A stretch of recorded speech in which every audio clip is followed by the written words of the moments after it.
Friends, आज हम बात करेंगे सुज़लोन एनर्जी के बारे में। और जैसा कि आप लोग देख पा रहे हो दोस्तों, सुज़लोन एनर्जी में आज के दिन हमें कोई भी तेजी बनते हुए नहीं दिखाई दे रही है। इसका जो प्रीवियस क्लोजिंग हुआ करता था 6 रुपए 65 पैसे का, आज के दिन भी सुज़लोन एनर्जी प्रीवियस क्लोजिंग के करीब ही हमें क्लोज होता हुआ दिखाई दिया है। सुज़लोन एनर्जी बिल्कुल ही फ्लैट हमें ट्रेडिंग करता हुआ दिखाई दिया है आज के दिन। तो आज इस वीडियो के माध्यम से हम लोग जानेंगे दोस्तों कि आने वाले समय में क्या हमें सुज़लोन एनर्जी में तेजी बनते हुए दिखाई दे सकती है या नहीं, क्योंकि एक बहुत ही इंपॉर्टेंट डेटा सामने निकल कर आई है सुज़लोन एनर्जी से रिलेटेड। और उस डेटा को हम लोग देखकर ये कह सकते हैं कि आने वाले समय में नो डाउट सुज़लोन एनर्जी में हमें तेजी बनते हुए तो जरूर से दिखाएगी। तो वो क्या डेटा है और किस वजह से सुज़लोन एनर्जी में हमें आने वाले समय में तेजी बनते हुए दिखाई दे सकती है, तो इन सारी चीजों को हम लोग एक एक करके डिस्कस कर लेंगे इस वीडियो के माध्यम से।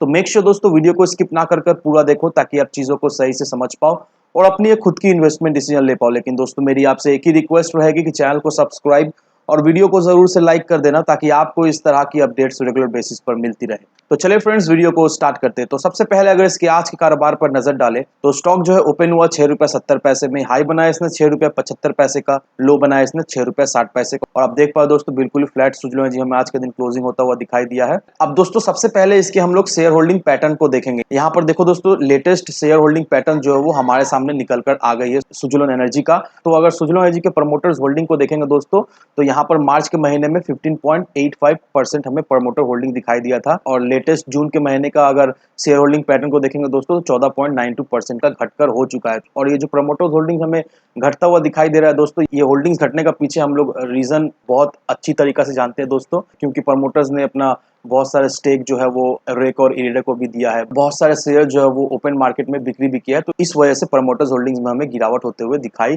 दे रही है। लेकिन सबसे अच्छी बात यह है दोस्तों, अगर आप इसके एफआईआईज होल्डिंग्स को देखेंगे दोस्तों, जून के महीने में एफआईआईज ने अपना होल्डिंग्स बढ़ाकर 6.29% का कर दिया। वहीं अगर मार्च के महीने का अगर एफआईआईज होल्डिंग्स देखेंगे दोस्तों, तो 5.52% का एफआईआईज होल्डिंग्स हमें दिखाई दे रहा था। तो यहाँ पर देखो दोस्तों, एफआईआईज ने जबरदस्त होल्डिंग्स जो है वो अपना बढ़ाकर कर लिया है सुज़लोन एनर्जी में। और मैं हमेशा आपको यही कहता हूं दोस्तों कि एफआईआईज जो है वो बाजार के नर्व्स को समझते हैं। वो लोग बहुत ही अच्छी तरीके से जानते हैं दोस्तों कि कौन सा स्टॉक में उन्हें इन्वेस्ट करना चाहिए, ताकि उनको कम से कम समय में ज्यादा से ज्यादा रिटर्न मिल जाए। और जिस भी स्टॉक में वो लोग इन्वेस्ट करते हैं, वो लोग रिसर्च करते हैं कि उस स्टॉक में पोटेंशियल है या नहीं, आने वाले समय में उसमें तेजी बनते हुए दिखाई दे सकती है या नहीं। और सुज़लोन एनर्जी का जो एफआईआईज होल्डिंग्स देखकर हम क्लियरली समझ पाए दोस्तों कि एफआईआईज का भरोसा सुज़लोन एनर्जी में है। क्योंकि आप सभी को अच्छी तरीके से पता ही होगा दोस्तों, काफी महीने से एफआईआईज बाजार में सेलर्स होके बैठे हुए हैं। लेकिन इतना भयंकर बाजार में सेलिंग करने के बाद भी दोस्तों एफआईआईज ने सुज़लोन एनर्जी में अपना होल्डिंग जो है वो अच्छा खासा बढ़ा लिया है।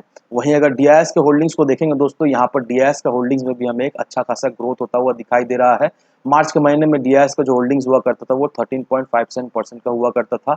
वहीं जून के महीने का डीआईएस होल्डिंग्स को देखेंगे दोस्तों, 15.51% का बढ़कर हो चुका है। तो आप देख लो दोस्तों, डीआईएस एफआईआईज का होल्डिंग जो है वो जबरदस्त हमें बढ़ता हुआ दिखाई दे रहा है। वहीं अगर पब्लिक के होल्डिंग्स को देखेंगे दोस्तों, पब्लिक का होल्डिंग जो है वो 65.06% से घटकर 63.29% हो चुका है। पब्लिक का होल्डिंग यहाँ पर हमें कमता हुआ दिखाई दिया। दैट मीन्स दोस्तों एफआईआईज डीआईएस जो पब्लिक से माल छीनकर अपने पोर्टफोलियो में ऐड किए जा रहे हैं। अब दोस्तों यहाँ पर अगर करंट म्यूचुअल फंड के इन्वेस्टमेंट को देखेंगे सुज़लोन एनर्जी में, तो यहाँ पर म्यूचुअल फंड का इन्वेस्टमेंट भी हमें बढ़ता हुआ दिखाई दे रहा है। म्यूचुअल फंड ने अपना होल्डिंग्स जो है वो सुज़लोन एनर्जी में अच्छा खासा बनाकर रखा हुआ है। यहाँ पर किस किस म्यूचुअल फंड में कितना कितना होल्डिंग्स है दोस्तों, यहाँ पर आपको क्लियरली दिख रहा होगा। तो यहाँ पर देख लो दोस्तों, म्यूचुअल फंड को ले लो या फिर एफआईआईएस को ले लो या फिर डीआईएस को ले लो, ये सारे डेटा देखकर हम एक चीज तो क्लियरली समझ पा रहे हैं दोस्तों कि आने वाले समय में नो डाउट सुज़लोन एनर्जी में हमें एक अच्छी खासी तेजी बनते हुए तो जरूर से दिखाई देगी। क्योंकि एफआईआईएस डीआईएस और म्यूचुअल फंड सुज़लोन एनर्जी को लेकर काफी ज्यादा बुलिश है, सुज़लोन एनर्जी को लेकर काफी ज्यादा पॉजिटिव है। अब सबसे अच्छी बात ये निकल कर आ रही है दोस्तों कि क्रिसिल का रिपोर्ट जो निकल कर आ रहा है फाइनेंशियल ईयर 23 का,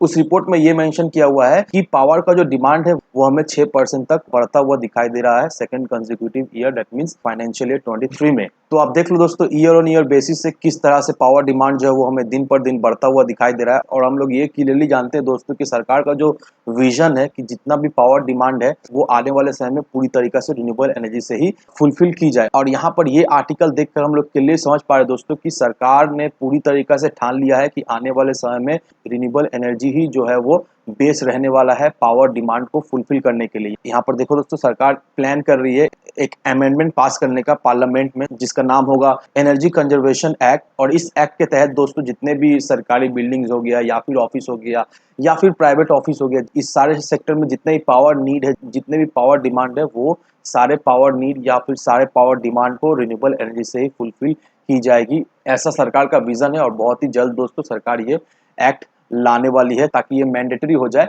कि जितने भी सरकारी बिल्डिंग्स, ऑफिस या फिर प्राइवेट ऑफिस बिल्डिंग्स जो है वो रिन्यूएबल एनर्जी से चले। तो अब देख लो दोस्तों किस तरह से रिन्यूएबल एनर्जी के सेक्टर में हमें आने वाले समय में ग्रोथ होता हुआ दिखाई देगा। एफआईआईस, डीआईआईस, म्यूचुअल फंड्स ये सारे अपना होल्डिंग जो है वो दिन पर दिन बढ़ाए जा रहे हैं दोस्तों। और इससे हम लोग देखकर एक चीज तो क्लियरली समझ पा रहे हैं दोस्तों कि नो डाउट आने वाले समय जो है वो रिन्यूएबल एनर्जी का है और नो डाउट सुजलोन एनर्जी में आने वाले समय में हमें तेजी तो बनता हुआ दिखाई देगा ही देगा। अभी फिलहाल सुजलोन एनर्जी हमें कंसोलिडेट करता हुआ दिखाई दे रहा है, लेकिन इस कंसोलिडेशन को देखकर आपको बिल्कुल ही घबराना है नहीं दोस्तों, क्योंकि ऐसा कंसोलिडेशन हम लोग हर एक स्टॉक में देखते हैं। हर एक स्टॉक में हमें गिरावट होते हुए दिखाई देती है, हर एक स्टॉक में हमें तेजी बनते हुए दिखाई देती है। तो इसका मतलब ये नहीं है कि किसी भी स्टॉक में गिरावट होती है तो वो खराब स्टॉक है, या फिर किसी भी स्टॉक में हमें तेजी बनते हुए दिखाई देती है तो बहुत ही बेहतरीन स्टॉक है। नहीं, ऐसा बिल्कुल नहीं दोस्तों। अभी जिस तरह से सुजलोन एनर्जी कंसोलिडेशन फेज में दोस्तों अभी देखा है तो सुजलोन एनर्जी आप सभी को अपॉर्चुनिटी दे रहा है, आप सभी को मौका दे रहा है एक्यूमुलेट करने का या फिर बाय करने के लिए। अगर आप इस लेवल पर सुजलोन एनर्जी में इन्वेस्ट करके रखते हो दोस्तों, नो डाउट शॉर्ट टर्म में दैट मीन्स 3 से 6 महीना में मिनिमम आपको 30 से 40% का तो रिटर्न मिल जाएगा इस सुजलोन एनर्जी से। और अगर सुजलोन एनर्जी को आप लॉन्ग टर्म के विजन से, लॉन्ग टर्म के नजरिए से अगर होल्ड करके रखते हो दोस्तों, तो नो डाउट आपका पैसा तो डबल से 3 गुना होना ही होना है। तो इन सारे फैक्टर को कंसीडर करो, उसके बाद ही अपना एक इन्वेस्टमेंट डिसीजन लो। लेकिन दोस्तों मेरी आपसे एक ही विनती रहेगी कि विदाउट एनी डिटेल रिसर्च के बिना कहीं पर भी इन्वेस्टमेंट ना करें। वीडियो अगर आपको पसंद आए तो लाइक सब्सक्राइब जरूर करना। तो चलिए फ्रेंड्स, मिलते हैं हम अगले वीडियो में।